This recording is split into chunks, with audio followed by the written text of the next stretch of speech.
pod bay doors, please, Hal.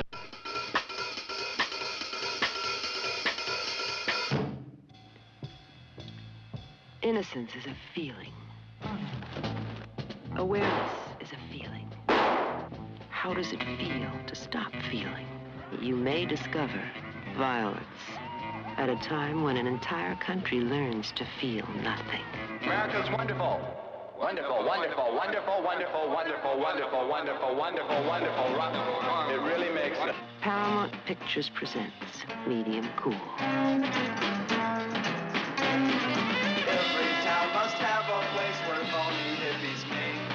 Psychedelic dungeons popping. The dynamics that are happening in society. We don't deal with the static things. We deal with the things that are happening. We deal with the violence. 5 cameramen have been killed. One guy in Germany, he was beat to death by a mob. Just literally stoned, beat to death for UPI. The crowd thought he was taking pictures for the police.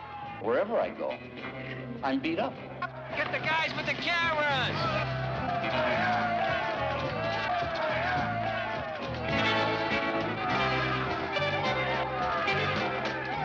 I mean, I wouldn't want to teach in the schools in this neighborhood. Why not? People down in here use sticks, rocks, guns, and everything down in here. Nah, you don't use rocks, do you? Yeah, I don't, they do. The object of this one is speed, power. So, we work on both.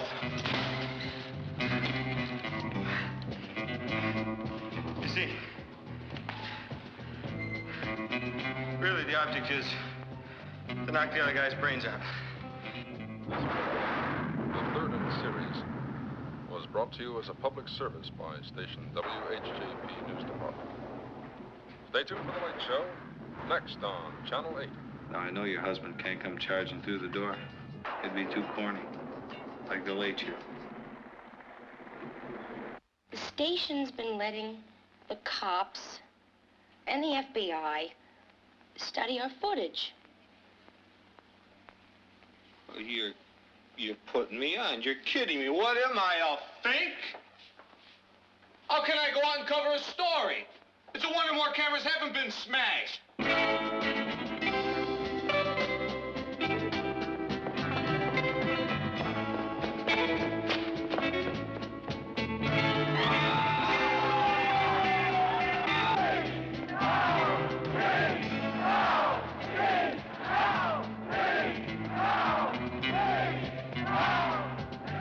Robert Forster and a cast of exciting newcomers star in a contemporary drama that bombards the senses.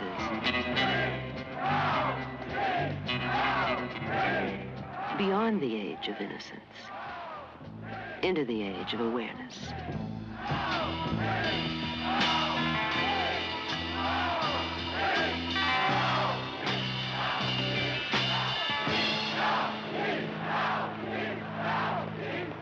The pod bay doors are open. Thank you for joining us once again. I'm your host, Doug Heller, film critic and film historian for TalkMovieToMe.com. Here, as always, with my intrepid co-host, Jerry Dean Roberts, film critic for ArmchairCinema.com and ArmchairOscars.com. How are you today, Jerry? Hell no, I won't go.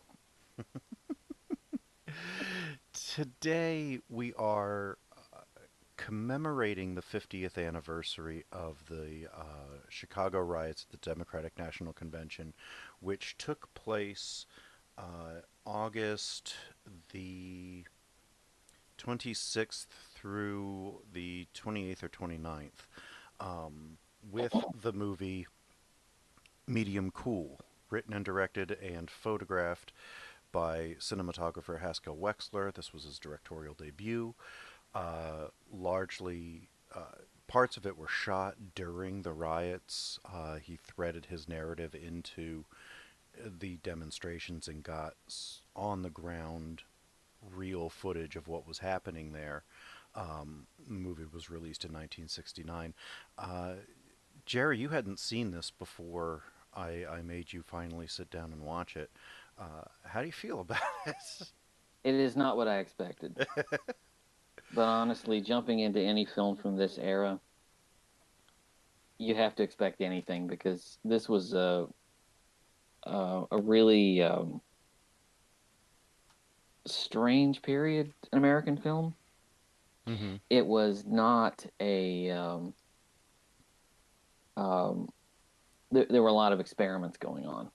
And A lot this of is young directors. definitely an experimental film. A lot of young directors Mm-hmm. wanting to forcefully wanting to move away from the Hollywood studio and their way of doing the 3-act structure. Right.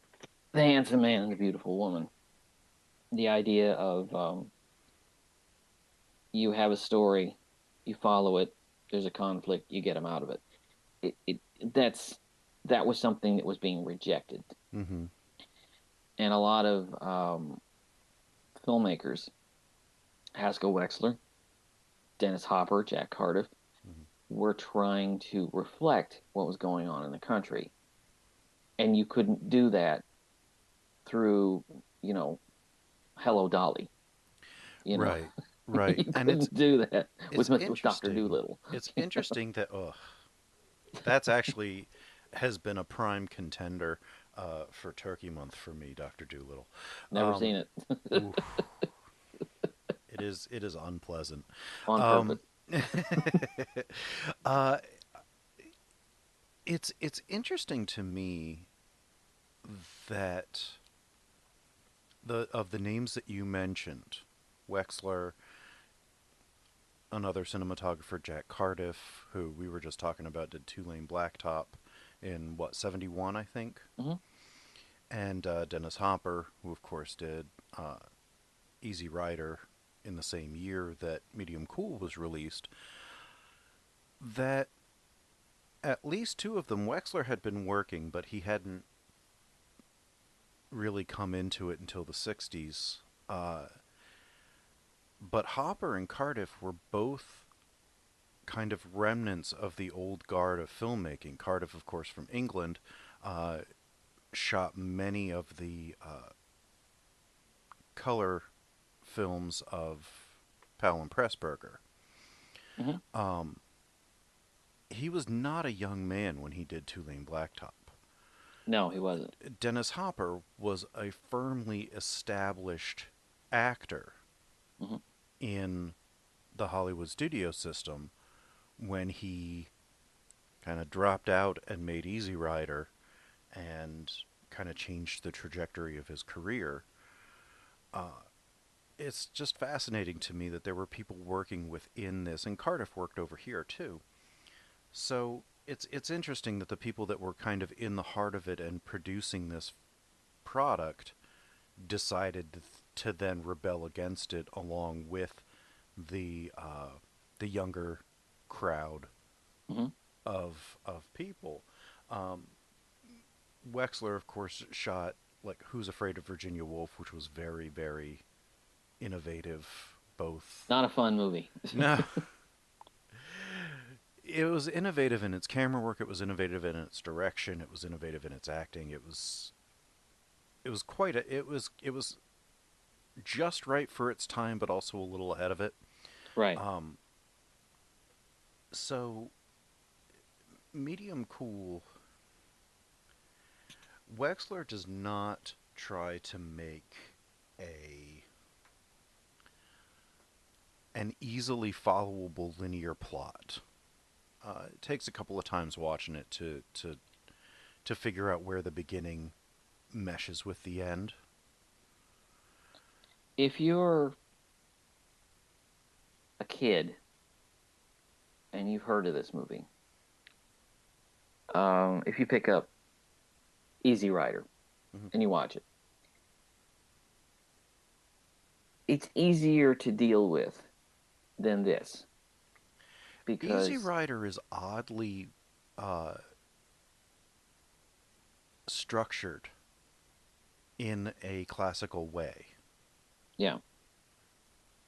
Which you wouldn't expect when you go into watching it, but it is. But it's a little more linear. I think it's a little more linear and a little easier for the casual viewer to deal with, probably, than Medium Cool. Medium Cool is, if you want this kind of film from the 60s, Medium Cool is not really where you want to start. No. But if you want to challenge yourself, this is, if you really want to challenge yourself, then this is really probably the perfect movie to go with. In terms of just your expectations, you do have to. It does require you to pick it up and move along with it. You do have to catch up. Right, and there's a natural flow of energy through it that it's a fascinating merger between documentary style filmmaking and fictional storytelling. Very cinema verite, very Yeah. kind of guerrilla style. I guess guerrilla style would be more the term, but almost as if you're peering into people's lives rather than just picking up and setting up and establishing a scene. Right, and a lot of it, a lot of the strength comes from the strength of the performances. Specifically, Robert Forster as John something Greek that I can't remember and don't want to mispronounce because that's offensive. So he's the center of all of this. This was originally supposed to be John Cassavetes. I don't know if the deal fell through or something, but this was supposed to be played by John Cassavetes. Well, he was working on his second picture at that point. Wasn't he working on Faces by then? I think so. And the character was going to be called John Cassavetes. So when that didn't work, they changed the name, recast it with Robert Forster. That's why the names are so similar. And this is really one of Forrester's best performances that I've ever seen. It is. He's very naturalistic. He gets into this role of this news cameraman who's chasing after stories that his station doesn't want. He's trying to be an artist. He's trying to chase the facts and the reality. Well, all they really want to put on is sex and violence, which this is a really also an interesting precursor to Network. This would be an interesting double feature with Network. Because what there is of a plot here, and it is very thin, is an indictment of specifically local news channels trying to compete and get ratings. You know, 8 years before Network was even a thing. And it's really fascinating that, he's trying to pursue these stories, but he still does his job until he finds out from his girlfriend who works at the studio that for the last year the studio's been turning over footage to the police and the FBI to assist with facial recognition and arrests. And he's angry because that basically makes him a fink, and it validates the concerns of the African American community that often refuse to go on camera because they didn't want to be their images sent to be in a database of the FBI and the police. Didn't want to happen to them what happened to the Black Panthers. Right. When the cops went in the middle of the night, shot 2 people, or actually more than 2 people, and it was unprovoked. And it was just because they knew who they were and where they were. And it was assassination. An assassination, essentially. State-sanctioned assassination. So he pitches a fit and gets fired / quits. And he takes up with this underprivileged woman who's raising a son by herself, who's just moved up from West Virginia into Chicago. He ended up meeting her because he thought that her son was vandalizing his company car, his station identification car. which throughout the picture does get routinely vandalized and disrespected. But all he was doing, he tended pigeons, homing pigeons. And he was just doing something with his pigeon, and he ended up returning the basket that had the pigeon in it and getting to know the mother, who was pretty. Either a widower or a widow, or the husband just left. That story changes depending on who's telling the story. Yeah, it was. He asked the kid, where are you from? The kid says West Virginia. He says, what's your dad doing? Coal miner. And I'm thinking, well, yeah, that's the most industry, for men. But there's flashbacks that show him as a preacher. Mm-hmm. So I don't know if he was a coal miner preacher. Might have been both. Yeah. So the kid said, Harold says that the kid the father just ran off after the mine closed. He went out of work and then he just disappeared. But in another sequence, he's telling a survey worker that he's in Vietnam. And then she tells John that. And again, I thought, of course. Right, exactly, because it's it's set in 68. But then she says that he's dead, which would lead to either him being drafted and going to Vietnam and dying in Vietnam, or dying in a coal mine, or just dying, or, but she didn't want to tell her son that he was dead, so she said he just ran off, which I don't really know how that's helpful. Because then it makes it look like he didn't love him, but there's we some see really. the father. Oh yeah, there's some very touching flashbacks. Yeah, he's a decent father, but he's also terribly misogynistic. Terribly misogynistic. There's a speech that he gives his son about how to deal with women, in terms of that woman is there for you. Right. She's yours. You're not hers. When you become one flesh, that's your flesh, and you're the king of the castle. And some women want more and be equal. And the kids was like, so they want to take stuff over, and he's like, and the father's like, yeah, but you can't let them. It's like, wow. Yeah. Wow. But the way he says that does not sound mean spirited. He's not like in the kid's face. They're out just they're just outside walking around. Well, and it's father and son imparting information, but he's giving the as much of a talk as a pseudo Southern Baptist as a rural preacher can give to his son. Right. And he's using what was put down in the Bible basically to keep women down. Right. Which we don't need to get into that.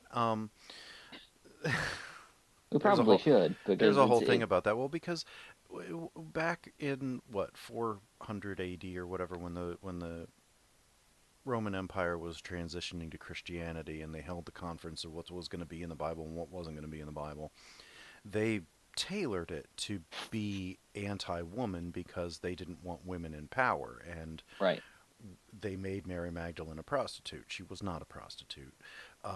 In other things that have been found, the Dead Sea Scrolls and other, we'll say, outtakes and alternate chapters from the Bible, she was not referred to as such. So they changed the narrative to keep men in power and to basically alienate women, much the same way that the Jewish faith does. Like, if a woman's menstruating, she can't go in the temple.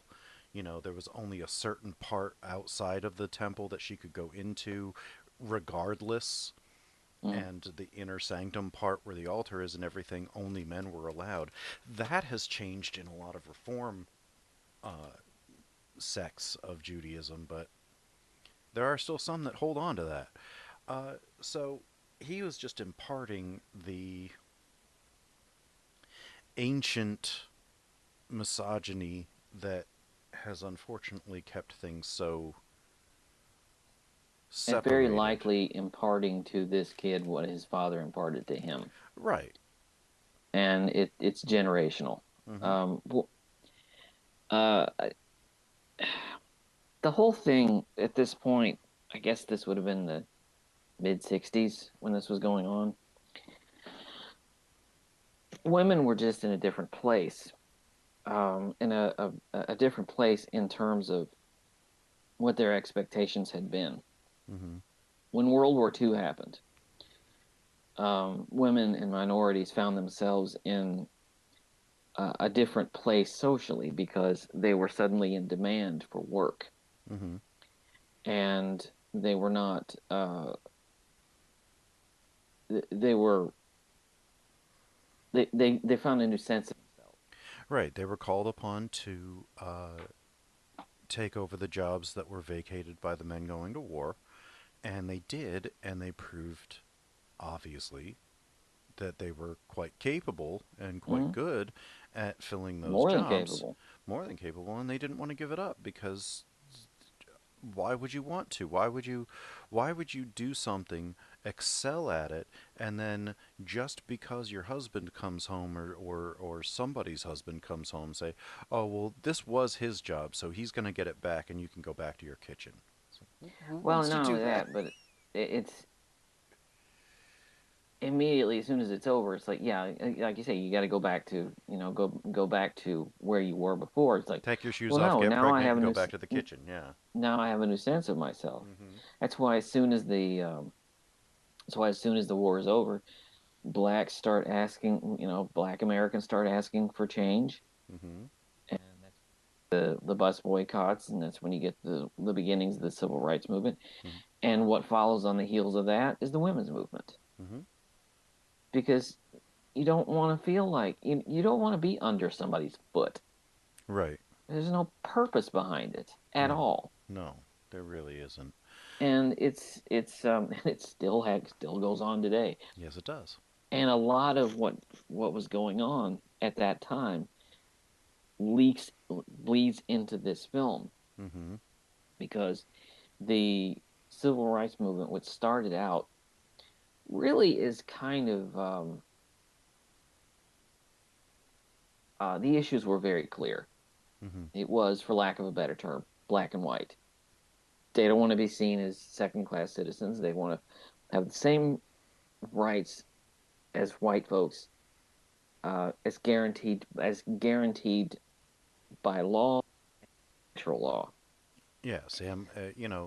They there was a push to um, stop voter intimidation, Mm-hmm. which has come back in amazing, incredible force, and voter suppression and just what White kind of jobs. intimidation. Right, white intimidation. What kind of jobs were available?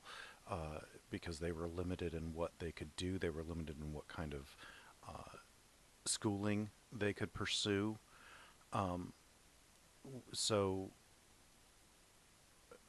black people, like white women, were marginalized just because the color of their skin, their gender identification, and all of that, for no real reason other than white men wanted to keep everything to themselves.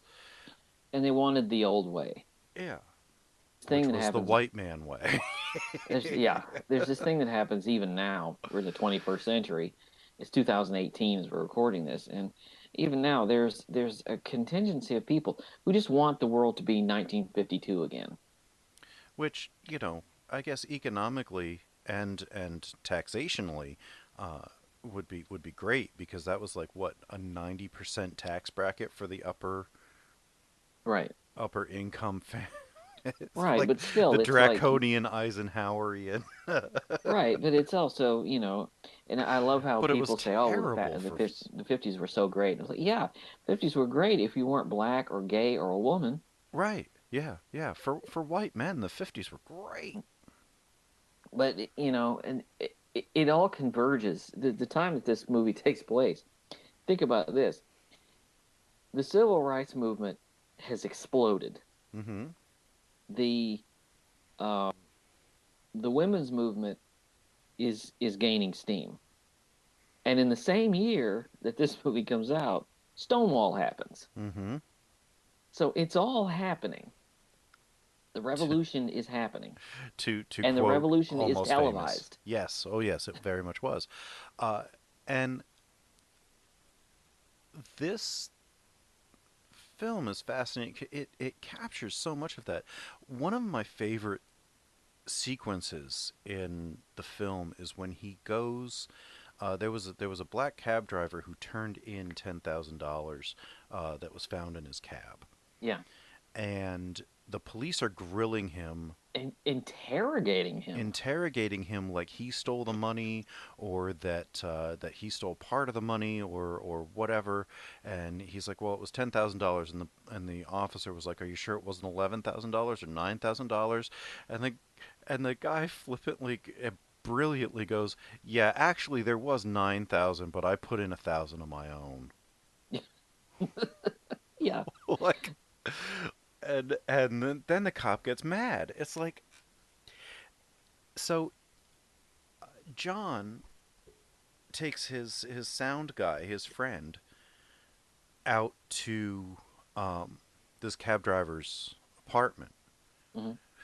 which is, I'm gonna say, probably in the south side of Chicago, equivalent to Harlem of the day.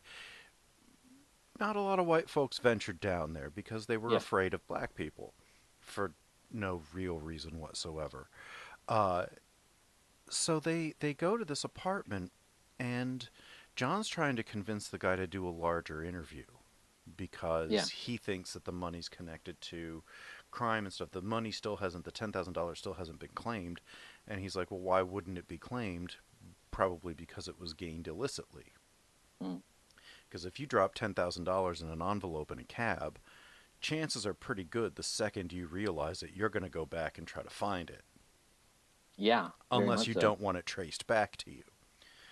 So the fact that he turned it in to the police is an unfavorable choice to some of his friends that are talking to him about it. Hmm. Um, because that kind of money in '68, even now, it's gonna give you a cushion, but in '68, I mean that was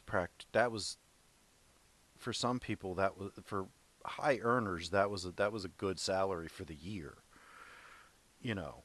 Uh, so that would have provided some great comfort for that family Yeah. if he'd have kept it, because there was, especially if the person never came looking for it. Hmm. Yeah. You know, that's a free 10 grand.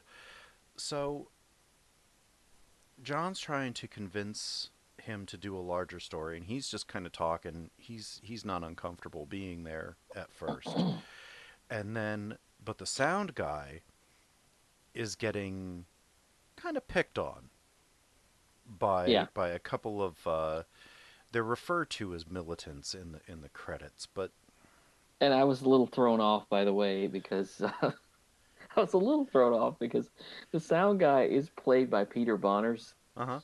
who played Jerry on the Bob Newhart show. Yep. So every time they show him kind of over Robert Forster's shoulder, I'm just like, why is Jerry here? You're a dentist. Why are you here? This was his I'm first sorry. career. Yeah, yeah. Early career. Right, right. He was trying to pay the bills until he got a dental practice off the ground. That's all. There you go. Um, but they're kind of harassing him because they're having fun because they know that he's nervous about being there. Yeah, yeah. They take his what was it, the page boy? Yeah, his the very early stages of of a pager that uh, actually was kind of a one-way walkie-talkie, kind of a baby monitor, Yeah. which was like way better than what pagers became, because then it was just a number and you had to call and be like, hey, you paged me, what's going on? This, they'll actually say, hey, something, something, something, and then you call in and get more of the story. Like, you get more information from a page boy. But they're harassing him and having a lot of fun. And Hmm. I thought it was funny, personally. Um, because you can tell that they're just messing with him because they know he doesn't want to be there. He's intimidated by these. Then they are. He's a tall guy. Hmm. They're taller, Yeah. and when there's a shot where he's standing in the door, and as he's standing there, he's on the left, they're on the right, and they almost seem to tower over him. Right. And And he takes the page boy. The guy tries to get it back, and he hands it to his buddy. And it's just like, it's a weird game of keep away. And then when he finally does get it back, he goes over to John. He goes, I think I left something in the car. I'll go meet you. I'll meet you back at the car. which And that's he's like, pretty much here he is. probably how I would have been. Here he is. Here he is. And there he goes. There he Yeah. goes. Like, and then when John's trying to leave, he starts getting uh, confronted by this woman who says she's a black actress. She's like, "You're looking for somebody to interview. Oh, I You, love her. She was. you want to just come in here and do your little 15 minutes of whatever you want to do, but you don't know us. You don't know our community. You don't want to know." And there's this sequence of just this first person, these the black folks that are in the apartment are, in a lot of ways, for the first time, regular people are able to give their viewpoint to a camera Mm-hmm. that will be seen somewhere. Mm-hmm. And it's riveting. And the And she's interesting because it's like as she's talking to him, she's like, she commands respect, she does. demands it. And he tries to play it off, honey, I don't have time. She says, don't honey me. Yeah. And then a guy comes over and he's like, don't you give her respect. You guys need to start respecting our women, which is still a problem Mm-hmm. today. Uh, it was just this fascinating slice out of this story, this film that's trying to tell you so much about what was happening when it was being made. You often say that movies are like time capsules. This is a perfect representation of everything that was happening in Yeah. August of 1968. Movies are um, a picture of the times in which they are made. And boy, is this. I thought of, when I was watching this, I kept thinking of another film we talked about, Killer of Sheep, Mm-hmm. which is also a fractured narrative and is also about a particular moment, I guess you'd say. And was also Um, my pick. I think I'm getting a little pigeonholed into the. Hmm. and I get the Disney films. Yeah. Um, I picked the Disney film, Yeah. which, by the way, this was edited by Verna Fields, who won an Yes. Oscar. Who won an Oscar for editing Jaws, Mm-hmm.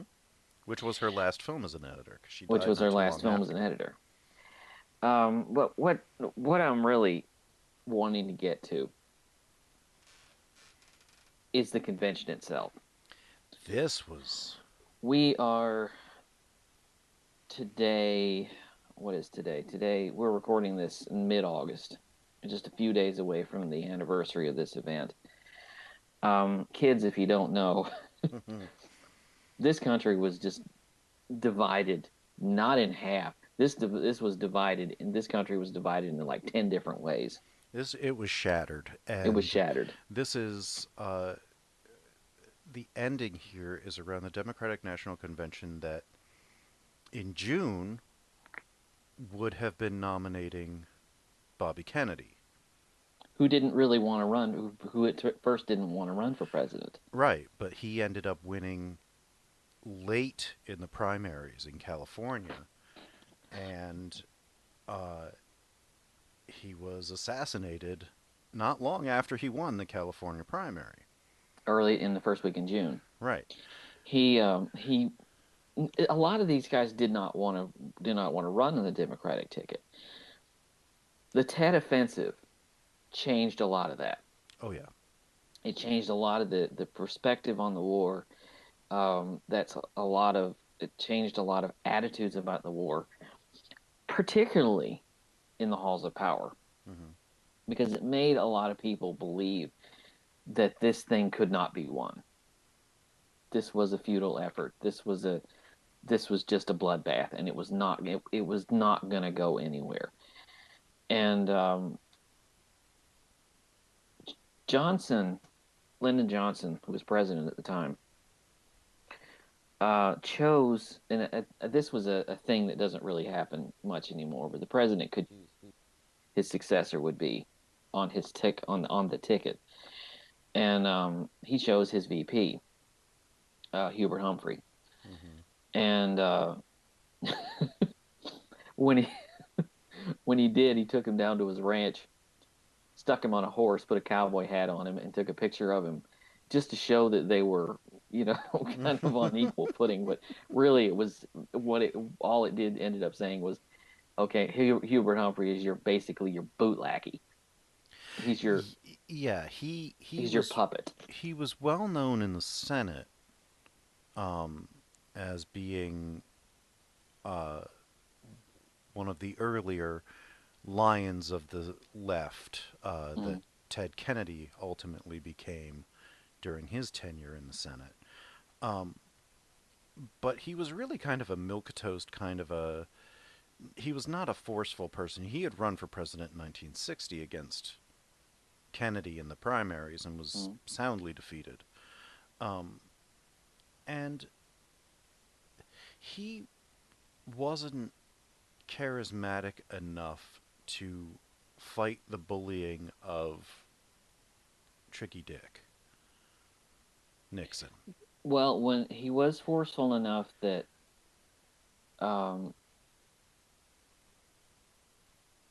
the policy that Johnson had was continuing the war.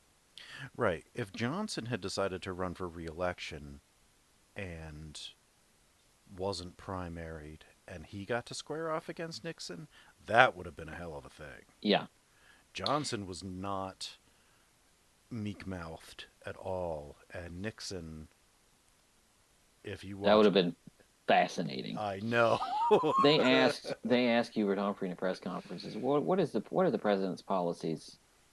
How are you going to president's policies as far as the Vietnam War? And he said, I'm not interested. He said, why don't you ask me about my policies with the Vietnam? Because Lyndon Johnson is not running for president. And when you see that, there's an audible gasp from the audience. Because he's basically saying, I'm not going to live underneath Lyndon Johnson. I'm not going to do that. And there was a massive split between the two because of that.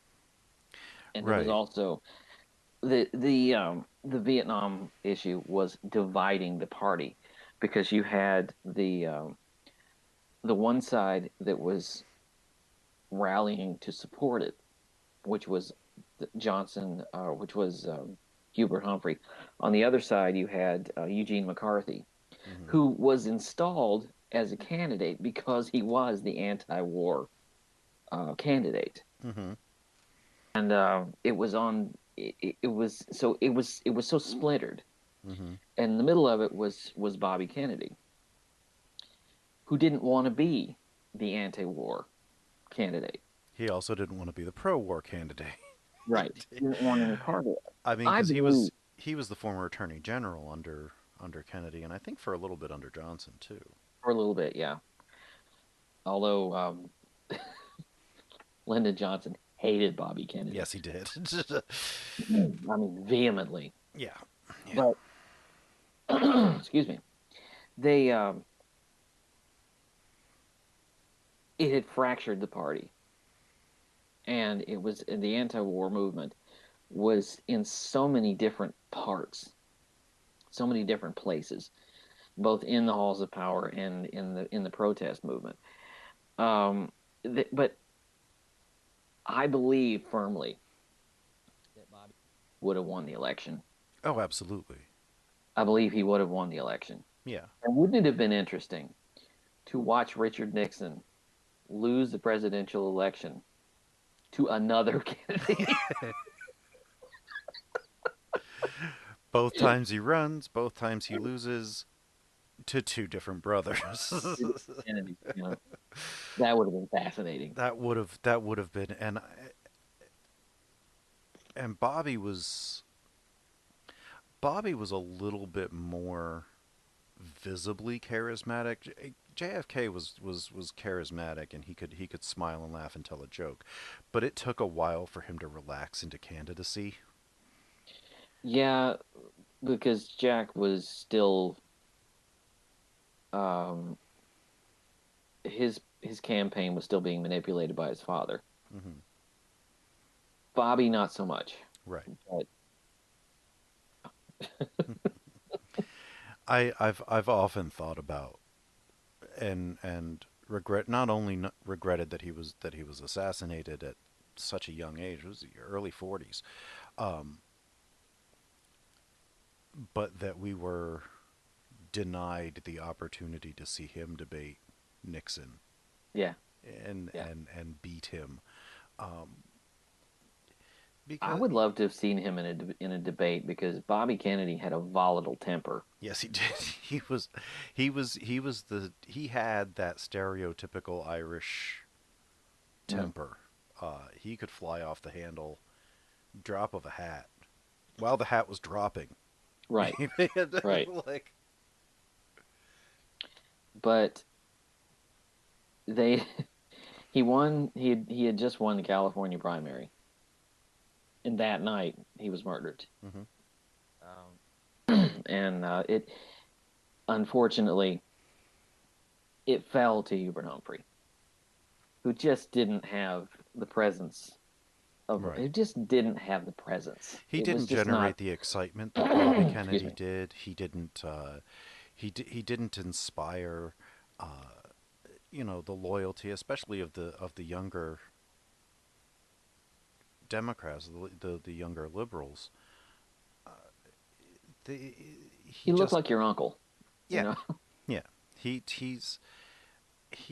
didn't inspire what they needed, which was leadership and somebody that anybody could rally behind. He just wasn't it. Yeah. They didn't have a strong candidate. No. And meanwhile, on the other side, Richard Nixon is appealing to people who hate the kids, who hate these the hippies in the street who are protesting.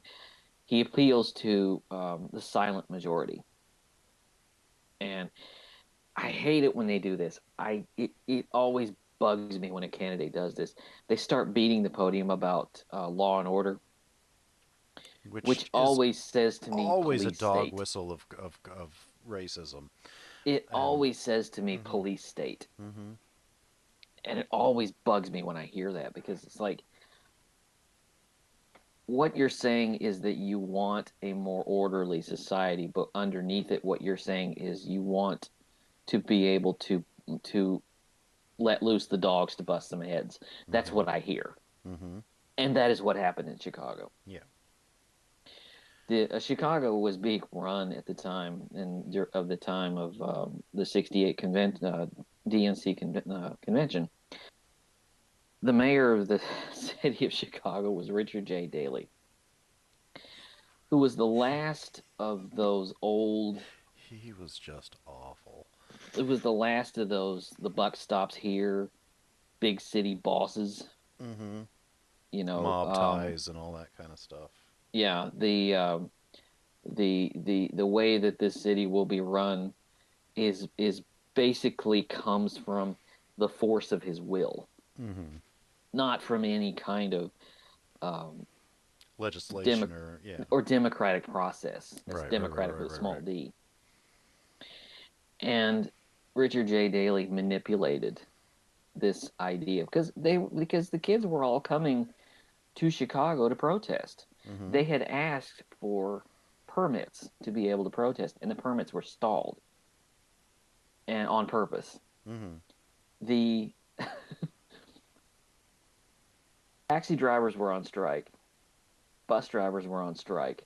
The city was basically there were all kinds of different strikes conveniently taking place at the time, and so there was no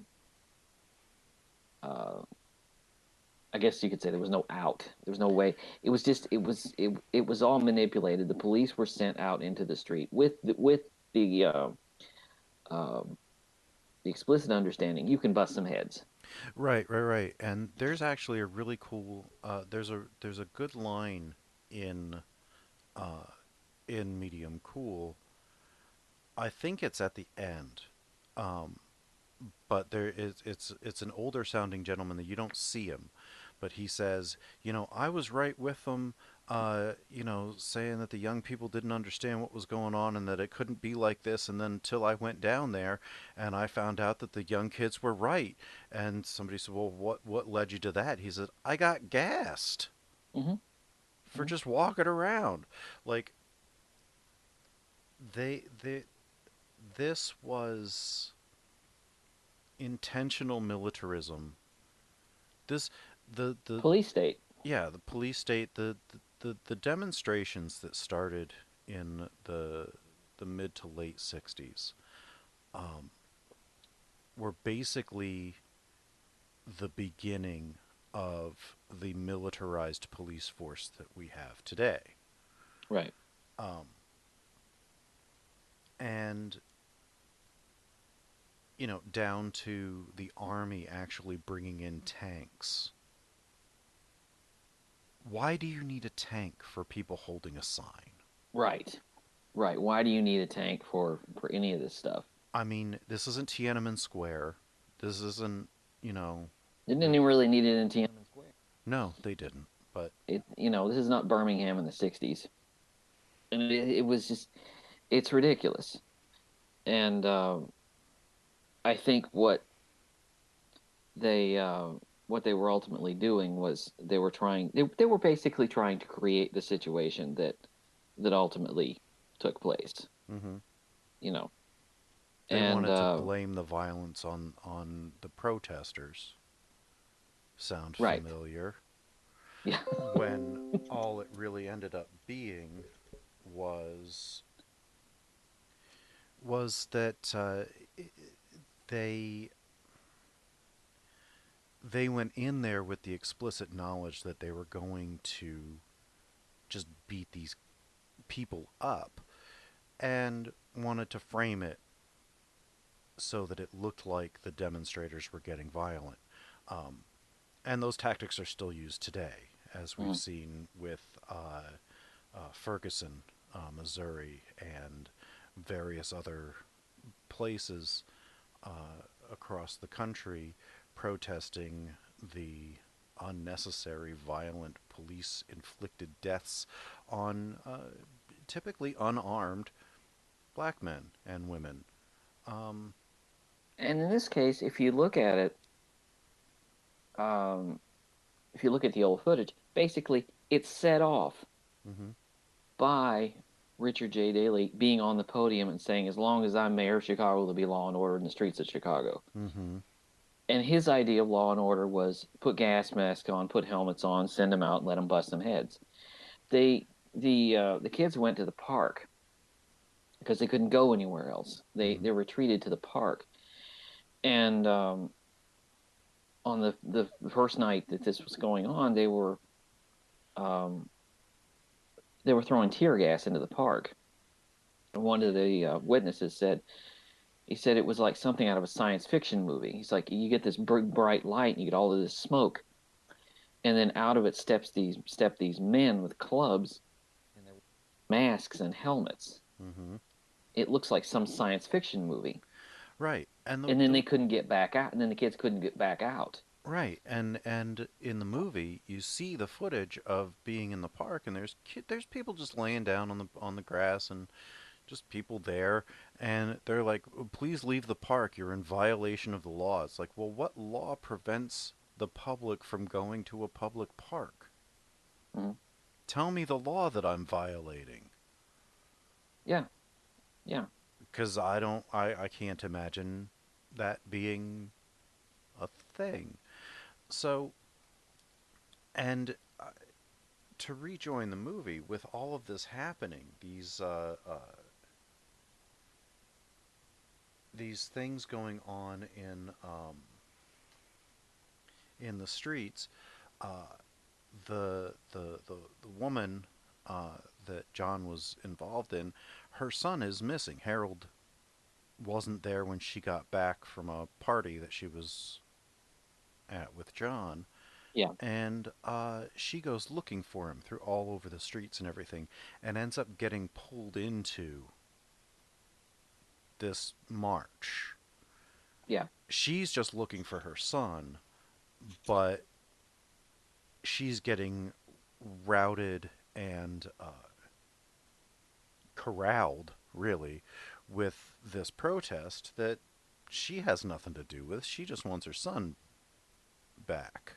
Yeah, she's not really there for anything other than, I mean, she's not part of this Right. that's going on. And all the kid did was go down to like the amphitheater with a friend, and then he goes back home. Door's locked. He's knocking on the window. She meets up with John. He gets her into the car, and they're driving to try to get somewhere to keep looking for him. Tire blows out. They run into a tree, and they both die. They both die. Juxtaposing with the beginning, where you see Robert Forster, John, and his sound guy taking footage and sound from a car crash that they found. The two people are splayed out dead. They're getting shots and angles and stuff of the people in the crash, and then they go back to their car, radio it in the crash to the station and say, "Well, you better Well, send I an guess ambulance." we should call an ambulance. Yeah. Yeah. It's like that was a second, like he says, "Hey, you better send an ambulance to here. We got the footage, and we'll send it in by motorcycle messenger." So they send a motorcyclist, and they take the footage. Yeah, that's the guy they give the film to, and he stuffs it in his, yeah. Yeah, and then he drives away, and then you follow him. So it bookends the movie with two deadly crashes. And then, this kid, Harold, is just left. Mm-hmm. He can't even get into his house. His mother's now dead. His father might be dead or just run off. The other person that was kind of looking after him is dead. This movie is dead set on not having a happy ending for anybody. Anybody. She only was involved if the kid hadn't run off, or if he'd have left a note, or if she hadn't gone out, because the kid left after he saw John and his mom kind of making out the window, and he got a little spooked and upset by that, so he left just to clear his head. So if she hadn't gone out with him that night and just left him alone, I mean, he's 13 in 1968. He's basically self-sufficient. He looked, I swear, I thought he was about 9 years old. Yeah, but he says he's 13.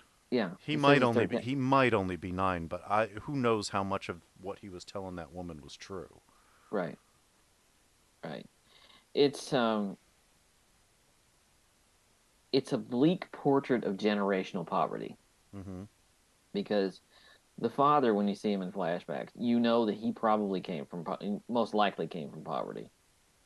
And you know the kid is born into poverty. And when he gets older, if he gets older, because, Wow. who knows how this movie goes, it turns out. When this movie turns out so bleak, you don't even know. But, when he gets older as kids, it's probably going to be the same thing. Yeah, and was it just me, or was this kid like the Peanuts character Pigpen? Every time I saw Yeah. it's like just Yeah. dirt attracted to him. His Yeah. hands were always filthy. He was always had always dirt on his covered in face. dirt. And even when he got out of it, he did. John took him back to his house after a something pigeon releasing or something, and he got him into the shower.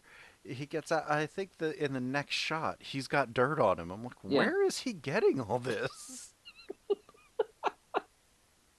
And you get the sense also, if you're really paying attention to this kid, he's smarter than most people would give him credit for. Oh yeah, yeah. He's a little wiser than probably his age, most people his age would have been. So you think that, given a shift in destiny, a little bit, just a little bit, I like to say, a little bit to the left, probably would have been something, probably would have been an author, probably would have been, something, may have directed a movie like Get My Medium Cool. You never know. I mean, Or he could have become a naturalist because he was very interested in pigeons. right, right. Or something, Zoologist. zoologist, something to that effect. Because, I mean, he's eating dinner and he picks up a book and starts reading about pigeons. Like, name a kid today that would do that? Yeah. At dinner. Yeah. And he complains that at school all they do is wheel in a television and let them watch whatever they want to. Yeah, it's not even educational programming, and he wants to learn. Yeah. And I also I liked the description that she gave when she said she was a teacher in a one-room schoolhouse in West Virginia, but up in Chicago, her education and everything, they didn't deem her competent to be a teacher in Illinois. Possibly because I don't know if she just didn't have a college degree or what was going on with that, but didn't have a teaching certificate for Illinois and couldn't get one. Maybe they just didn't recognize the different standards. There was a whole lot of, as there is today, but there was a little bit more of, when you drove from one state to another, it was like going to another country because they had some similar rules, but most of those were the federal laws, and the rest of it was just, okay, well, what can I and can't I do in this state because it's completely different from the one I was just in. Right. Well, and this is a really bleak portrait of poverty. It's that part I didn't expect, of what poverty does, and the idea that just because you're poor doesn't mean you're ignorant. Right. The idea that you're still a human being no matter how much money you make. By the way, ladies and gentlemen, if you can't tell, we're both left leaning. We both lean a little bit to the left. A little bit? No, I've fallen over, sir. I don't lean. Yeah. But no, that aspect of it I didn't expect. And the idea of just pointing the camera at things and pointing the camera really at people that the movies do not like to deal with. Right. Inner city black people, poor people, the general populace, honestly, at the time. And then you said turning the camera on people. Yeah. At the end, there's a camera. It's shooting the station wagon with the accident, and it turns, and you see a person on a scaffold, which is Haskel Wexler, Mm-hmm. on a 35 millimeter camera who also turns and faces you, and the camera looking at it goes straight into the lens. It's Yeah. like he's trying to tell us that this is not just this fictional story, but it is a reflection of the people at the time watching this. Right. Um, and regrettably, it's even true today that, Mm-hmm. you know, if you didn't know, if it didn't say 1968 and there were some definite markers, um, it has more of a feel of taking place in the mid 70s, Mm-hmm. which is weird because it was shot in 68 and there was no way. But if you're watching it, it's like, was this in 75? No, no, this is 68 and it was released Yeah. in 69. How does it look like a mid 70s movie when it was done in the late 60s? It's kind of remarkable on that feat. But you could remake this today without the DNC and put in another protest march. Mm-hmm. You could have remade this in Ferguson. You could have remade this You could have remade this in L.A. in the 90s. Mm-hmm. You could have remade this in Ferguson in 2010. You could have remade this in Pittsburgh this year. There was a young man, I think 17 years old, 18 years old, that was gunned down by a police officer, and there were a lot of demonstrations that shut down the highways and different streets and intersections during rush hours and stuff. It could have been shot here, although the Pittsburgh Police Department did not turn violent Yeah. because the chief of police is actually good. Um, but uh, anywho, uh, it, it could be redone now with basically the exact same story, just not using the DNC, the Democratic National Convention, as the backdrop. Right. But it could be anything else. It could be uh, a pride rally. It could be an equality rally. It could be a feminist march. It could be a black person march, or just people trying to stop the police from just murdering innocent people. The DNC aspect of it, though, is what I was interested in Right, I knew that you would be. because it was, and it's one of the reasons I was really glad you picked this because it was odd that you picked this because just before you told me that we were going to talk about this, I had seen a CNN documentary about what was going on in 1968 Mm-hmm. and what was going on in Chicago at the time. And it really lays out the idea, the people that were involved, not just the politicians, but the people that were involved, the kids that were involved. What's interesting to me is I don't know if this really is as prevalent today, but back then, even when you had people on the same side, there were still fractures and it was Oh still yeah, yeah, still yeah. splits. Mm-hmm. It's like you guys are both aiming toward the same thing, but you're all fractured. And so Right. you've got all these different kinds of groups. They're all anti-war, but they're all different kinds of groups. You think the 2008 and 2016 Democratic primaries were fractured, Yeah, were you think split? the Democratic Party was split over Hillary and Bernie? That was nothing compared to what was going on between McCarthy and Humphrey.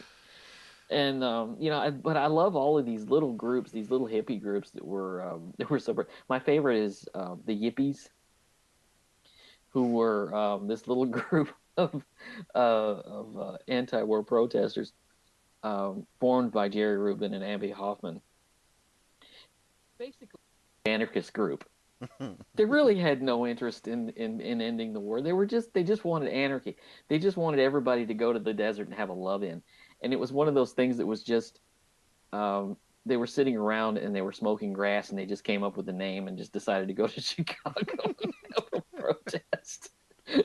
It was like, It really had no agenda. It's like, everybody Right. have a love in. That was the time. You know? But anyway, um, coming back, I keep getting away from the movie. I apologize. But the movie really does. I don't want to say give you a portrait of the times because you said it could take place around anything, but it really does give you an idea of how even in 1968 or could be any time how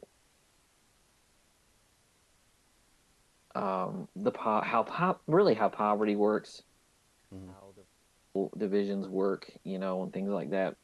But specifically for this time, um, it's an interesting portrait if you can even call it a portrait because it's not in line. It's not a straight linear. Mm-hmm. I'm rambling. I apologize. It's not a straight linear journey getting there. Right, right, right. And it's the whole film is just it's endlessly fascinating. It just and it forces you to rewatch it. I highly recommend before you send it back on your Netflix to watch it again. Um, it's a very it's gripping, especially the more times you see it, the more drawn into the story and the surrounding stories and just exactly what Wexler was aiming for with the movie. Although it'll challenge your perceptions. Oh, absolutely, absolutely. Um, There's so no to there's no real big narrative structure. no, It has a leading man that is extremely difficult to warm to. yeah, It has ideas. It has portraits of America that nobody really wants to deal with. hmm Racial divisions and poverty that nobody really wants to deal with. Just chapters of America that nobody wants to deal with. So you have to challenge yourself to sit there with it. hmm It's not comfort food. You're not gonna pull this out on a Friday night and say, I think I'll kick back and watch Medium Cool. right, yeah, no, You know, a it's one lot of of the movies you those. pick are like that. Yeah, that's true. And a lot of them I've actually sat down and just watched for no other reason than to watch it, which is what does that say about me? Um, what kind of recommendations might you have I want to around recommend a movie this? called Nightcrawler, Mm-hmm. which is a movie from 2015, which also kind of, in a very cynical, very acid-based way, kind of speaks to some of the ethics that go on in Medium Cool. It's about a photojournalist, or actually, it was not really a photojournalist, but A it's kind of tabloid. a drifter, Yeah. played by Jake Gyllenhaal, who picks up a camera one night I believe, from a dead journalist, and films an accident, or films an event, a violent event, and then sends it to the news, and then begins to make money and begins to get. But the guy has no ethics whatsoever. There's a scene in Medium Cool where they're actually talking about Oh just yeah. this kind of thing, which I meant to bring up when they're talking about what are the ethics of, when do you stop filming and call the ambulance? This Mm-hmm. guy does not stop filming. He doesn't call the Um, ambulance either. doesn't call the ambulance either. There's a scene where there's a murder in a house and he's waiting for the police are actually on their way. He goes into the house and starts filming, Mm-hmm. to get all the footage, and he sells it to the news. It completely unethical, Mm-hmm. but it's fascinating. It's a weird portrait of this person who does this, and it makes for a very good dark comedy. Mm-hmm. It's a little mean spirited, but I Yes. think that's the texture of it. What do you Well, got? it's a Gilroy movie, so It's a I mean, Gilroy movie, yeah. um, a lot we've already kind of talked about. specifically Easy Rider, and Who's Afraid of Virginia Woolf for Wexler. Um, but primarily, I would actually like to recommend a documentary from 1 or 2 years ago called Whose Streets. Mhm. Um, that was a documentary that was shot during the Ferguson demonstrations. Um, that has some of the feel of the documentary portions of this movie uh, in it. Uh, it's a sad story, Yeah. and a sad situation, and the movie's kind of hard to get through, but as are apparently most of the things that I watch. Um, so I would recommend that, and I also Catherine. want to recommend a documentary from 2013 called 4 Days in Chicago. Mm-hmm. Haskel Wexler actually went back to Chicago basically to revisit and kind of talk about the making of this film and the '68 DNC. And it is kind of fascinating. It's a really good. It's called 4 Days in Chicago. There's another one that Wexler did, I think, in 2013, just before he died, called Medium Cool Revisited, where he talks Yeah. about how like the at the time the Occupy Wall Street movement was going on, and he talks about that in relation to Medium Cool Mm. and stuff like that. It's a short film. But it's an interesting thing. It's on the special features of the Criterion edition of Medium Cool. Um, and I would actually also recommend Catherine Bigelow's Detroit. I know I recommended this in February when we did Killer of Sheep, Mm. but it has. I feel like Bigelow was inspired or influenced by Medium Cool in her Mm. making of Detroit, because it's a very documentary style film, although there's a But clearer closer plot. to the narrative structures. Right, No, closer to a typical narrative structure. definitely more of a narrative structure, but you could tell that she took his kind of interlacing events into the storyline from Medium Cool, at least partially. Mm. So I want to recommend that. Uh, what do we have coming up?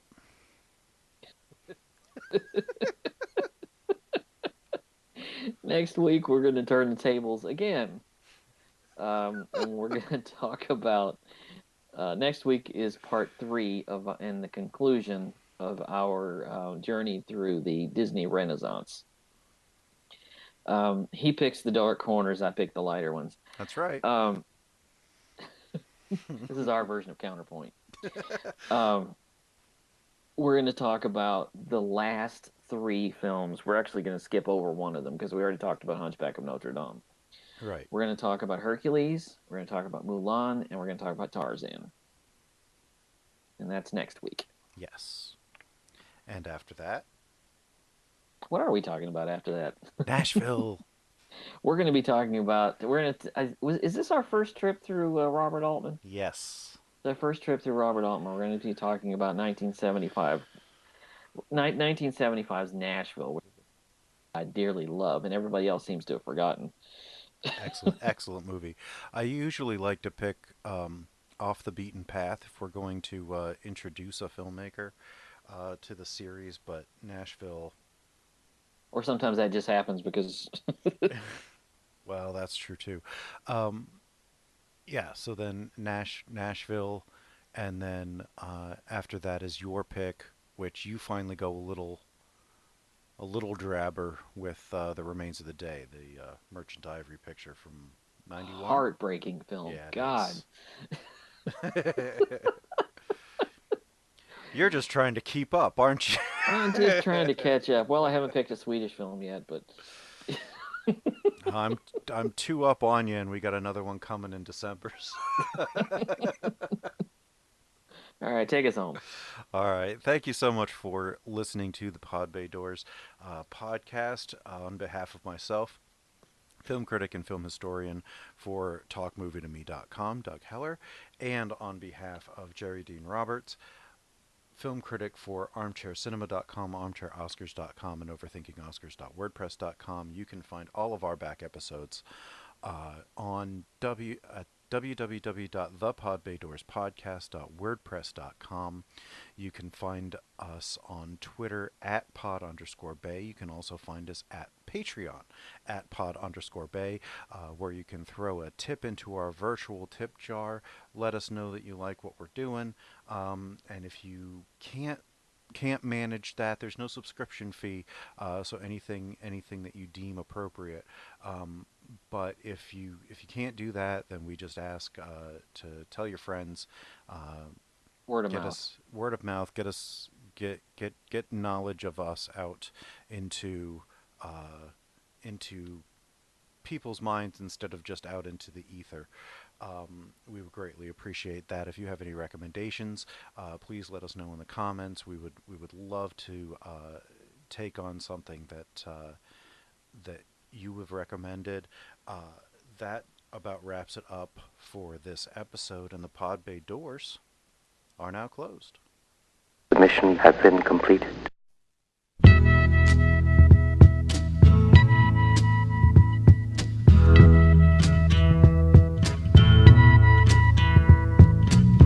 There's something happening here, but what it is ain't exactly clear.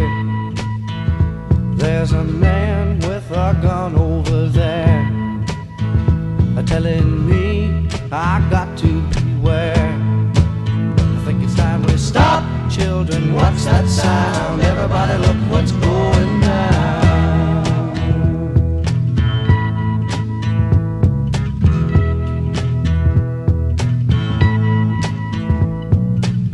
There's battle lines being drawn. Nobody's right if everybody's wrong. Young people speaking their minds are getting so much resistance from behind. Time we stop. Hey, what's that sound? Everybody look what's going down.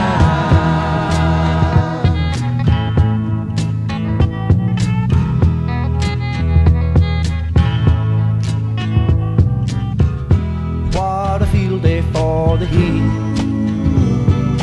1,000 people in the street, singing songs and a carrying signs, mostly say hooray for our side. It's time we stop. Hey, what's that sound? Everybody look what's going down.